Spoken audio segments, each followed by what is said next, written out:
everyone, it's Sharronda from Pay Your Weights, and today I'm going to be reviewing Doom Patrol Episode 2, Donkey Patrol. So we pick up from where we left off in last week's episode, where basically Mr. Nobody, he came and he wrecked everything and sucked up the entire city, so it now looks like the city's been through the apocalypse. There is nobody left, but basically Robot Man, Cliff, Rita, and Larry. We're just going to go by their real names. We're not going to go through all of this. So essentially, Robot Man, he's trying to figure out, where is Jane? Where is Chief? Like, what happened to all these people? We need to get to the bottom of this. And basically, Rita and Larry, they're just like, no, we're just, look, we didn't even want no parts of this. We was fine living our best lives, being like basically stuck in this house, and we were totally okay with that. And so they're just trying to really ignore what has been happening.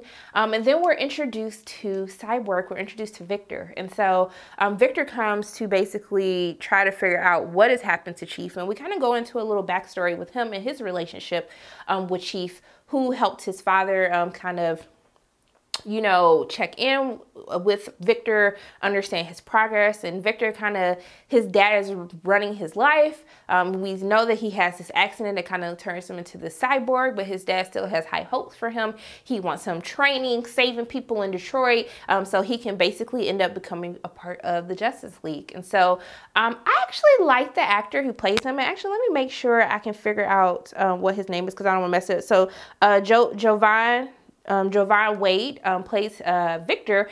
I like his character. He's definitely different from what we're used to seeing. But for me, if I just imagine him as a young version who really hasn't fully understood what he's put here to do, his character's okay with me. Some of his lines are a little bit cheesy, but you know what? I'm still here for it. I'm still going for it because I love the kind of interaction that he has with the rest of the members of the Doom Patrol as he tries to use his leadership role. And so really him and Robot Man interact the most because, like I said, Rita and Larry, they don't want no parts of this at all. So Victor actually runs into Cliff as Cliff is trying to catch this donkey that was talking to them at the end of last week's episode and kind of sucked everything up. And so we see that he's trying to catch him. Victor actually ends up catching him because Cliff is a robot. He can't run after a donkey like that. So he was just like, who are you? And he's like, who are you? And then we go into this backstory on how Victor knew Chief, how Chief always checked in on him. He offered him to come stay with them at the Doom Patrol if he ever needed to figure out who he was or if he wanted to do something a little bit different. And so we finally see that we go a little bit more into Jane's character as Cliff stumbles upon the videos that Chief had of all of Jane's different personalities. And that is because Jane just out of nowhere, this girl just, she popped back up. They found Jane, okay? They were like, what the hell was you doing? Like, what happened? And we see that she's kind of went into all these different personalities.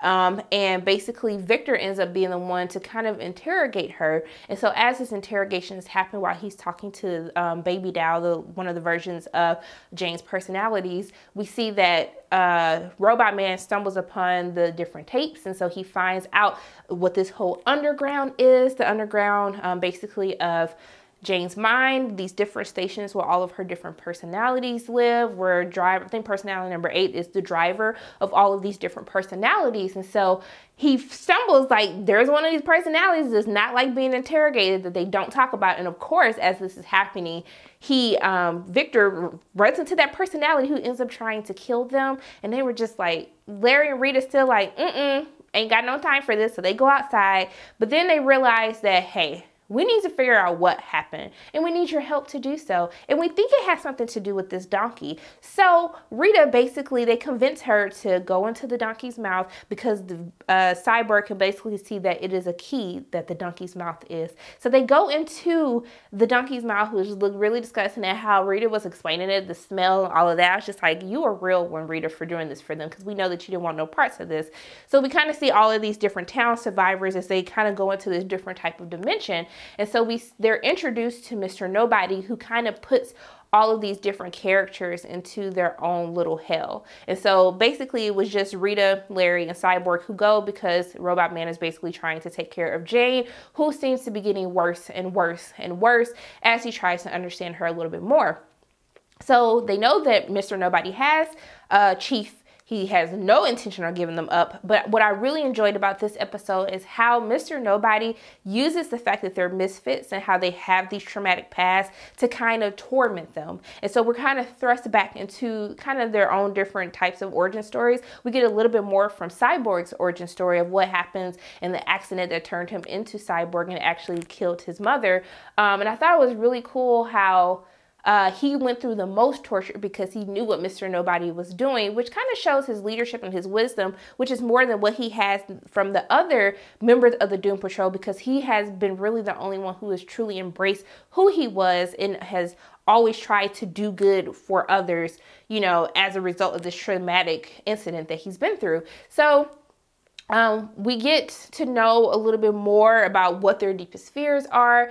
We see that even Larry basically, you know, after they get out of this whole little dimension and the donkey basically ends up exploding, we see that Larry is still trying to run away from who he is. And basically we see that his negative man will not let him go anywhere. I thought it was really funny, that whole scene of how he's trying, and even the interaction between him and the clerk, who is just basically like, does it even matter where you're trying to go? Because it ain't gonna happen. But I really enjoyed it. It's probably one of my favorite scenes in this episode.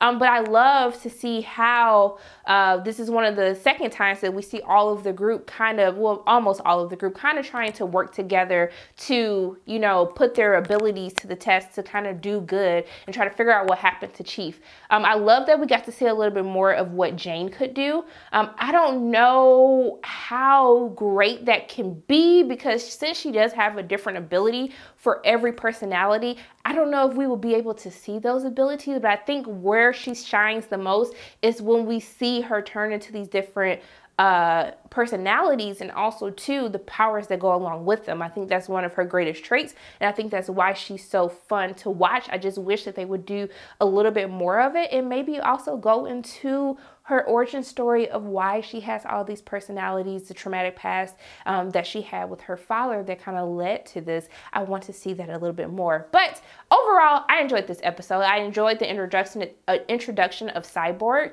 with Victor, even showing the relationship between him and his dad, how him, you know, having this power comes great responsibility, and even how this responsibility seems to be a bit too much because he's not really living out what he truly wants to do. But I enjoyed the emotional connection of how he uses his powers and how they remind him every day, you know, of the tragic incident that led him to become Cyborg. And I can't wait to see like everything else.